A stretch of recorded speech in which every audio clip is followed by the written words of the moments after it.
Hello, Girl Scouts. You are now entering part 2 of the Gold Award Girl Scout training. If you've not already done so, please go back and watch part 1 before watching part 2. Let's jump right in. So we went over sustainability, how to measure your project, global links. Now let's start talking about the nitty-gritty details of this project. You're going to want to create a GoGold account. We will talk about what this means in the next few slides. GoGold is a powerful tool that will help you be successful, so make sure you create your account.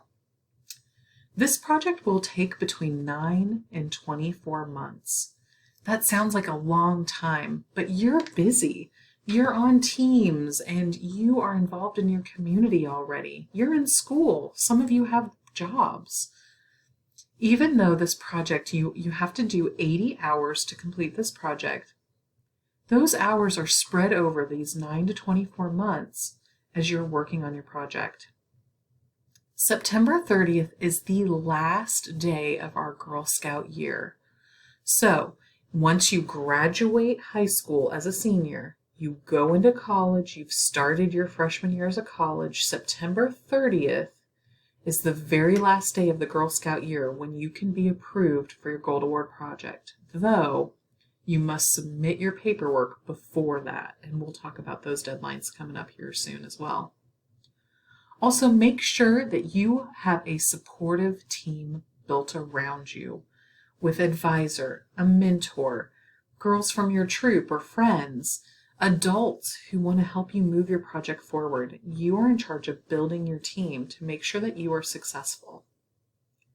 Also, our committee. You're going to be meeting with this committee a few times. The first will be for a proposal presentation. So you can do all your research, figure out what your project is, but before you begin work on your project, you must receive approval from the committee. And then, of course, your final presentation.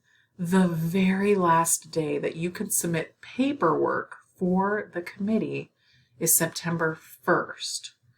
So that will give them enough time to look over your paperwork and set a meeting that you can present at. But you must complete your project get final approval by September 30th. So let's talk about these deadlines. And all of these are on our Girl Scout website. If you just type Gold Award into the search bar, it'll come right up, and all of these deadlines are very clearly explained, so don't feel overwhelmed.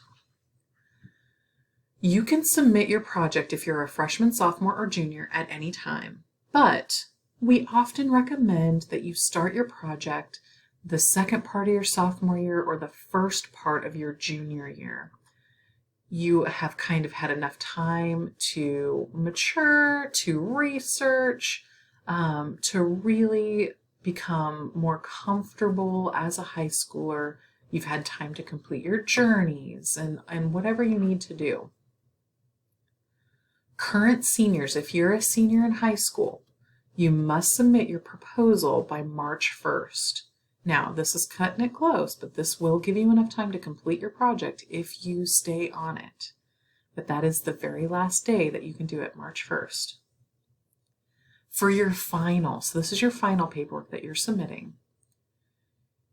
During your senior year, the deadline to be included for your council recognitions and for scholarships before you start college, you must submit by January 1st.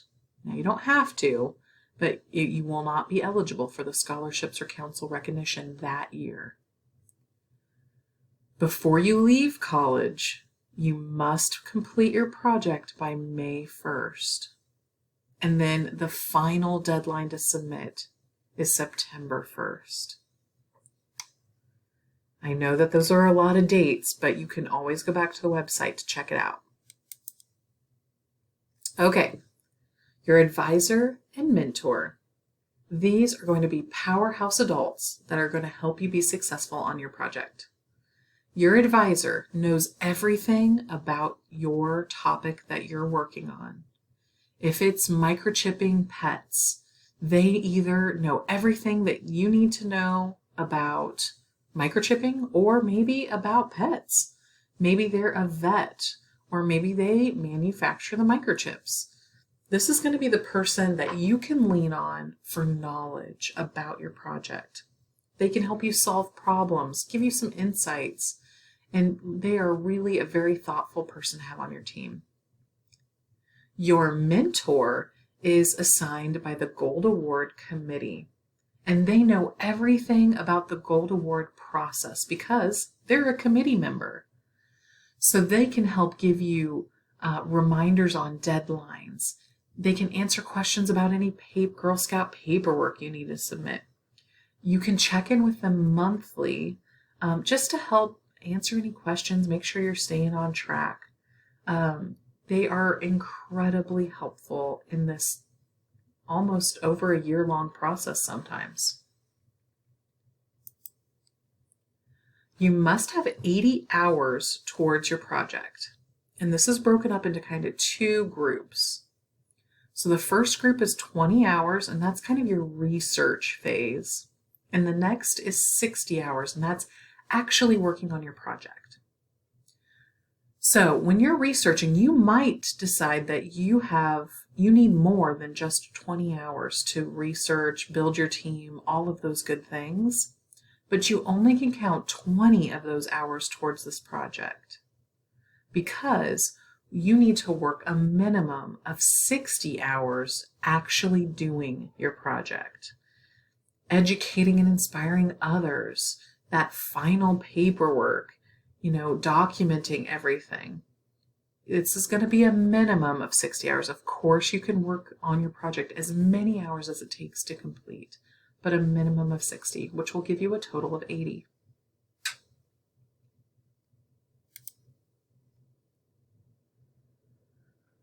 To be successful, you must have a plan. And to have a plan, you need to have a defined goal. What is the outcome you want all of your hard work? What do you want to do to make the world a better place? What is that goal? Write it down and post it somewhere clear where you can have a constant reminder, because over time you might get distracted on your project, and we want you to stay focused. We want you to plan out all of the steps it will take to complete your project. You're going to need to create a budget to know how much you need to fundraise. You're going to need to create a supply list before you go shopping. Write down all of those steps. As you rally people around you to form your team, assign roles. If you have a best friend who is amazing at creating flyers, assign that role to them. Tell them, I would like you to do this to help my project be successful. Get help. You are making the world a better place, and that takes a lot of work. Do not be shy about asking for help. People are always looking for opportunities to be generous with their time and treasure. So ask. Create a very thorough supply list. If you are having a work day and you don't have the hammers you need to build your project, you are not going to get very much done on your work day. So have a very thorough list. And then how are you going to fund your project? Where is the money coming from? Are you going to host a few fundraisers, a car wash or a spaghetti dinner or babysitting? How are you going to pay for the project? And then lastly, have a thorough timeline as well, either by an online calendar or a paper calendar. Write out milestones that you want to reach and when you want to reach them to stay on track. So this concludes part 2 of your Gold Award training. Please make sure that you tune in for part 3 as we go over the Go Gold website, some benefits of the Gold Award, and also some other final details that are really helpful as you begin working on your project. I appreciate your time, and I'll see you in part 3.